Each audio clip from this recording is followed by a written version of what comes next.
कि केहुए से दर्द अपन कह ना पैबू आ तकलीफ इतना होई कि तू सह ना पैबू।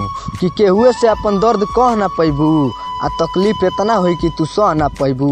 आ साँच कहतनी ये करे जा हे मुकेशवा के छोड़ के तू कबो खुश ना रह पैबू। केहू चाही ना हमारा नियन,